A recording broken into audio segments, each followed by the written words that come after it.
યુપીના મેરઠમાં રામકથામાં જગતગુરુ રામભદ્રાચાર્યનું નિવેદન બોલ્યા, સનાતન ધર્મમાં દીકરીઓને માનવામાં આવે છે દેવી, ઇસ્લામ ધર્મમાં મહિલાઓની થાય છે દુર્ગતિ.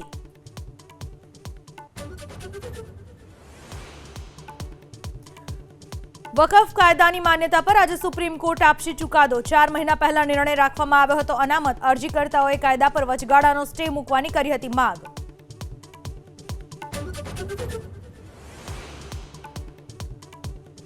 રિલાયન્સ ફાઉન્ડેશનના વંતારાને લઈ સુપ્રીમ કોર્ટમાં આજે સુનાવણી. આરોપોની તપાસ માટે 4 સભ્યોને એસઆઈટીએ 12 સપ્ટેમ્બરે સોંપ્યો હતો રિપોર્ટ.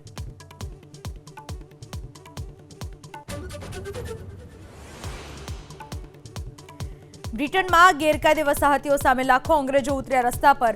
રેલીને ઇલોન મસ્ક અને ફ્રાન્સના એરિક ઝેમોદ સહિતના નેતાઓનું પણ સમર્થન.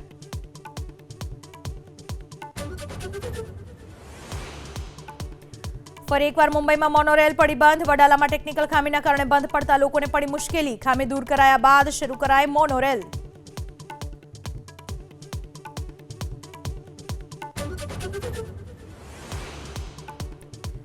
દેવભૂમિ દ્વારકામાં મુન્નાભાઈ એમબીબીએસનો રાફડો. માત્ર 13 દિવસમાં માન્ય ડિગ્રી ન હોવા છતાં પ્રેક્ટિસ કરનાર 18 ઝોલાછાપ ડોક્ટર્સનો પોલીસે કર્યો પર્દાફાશ.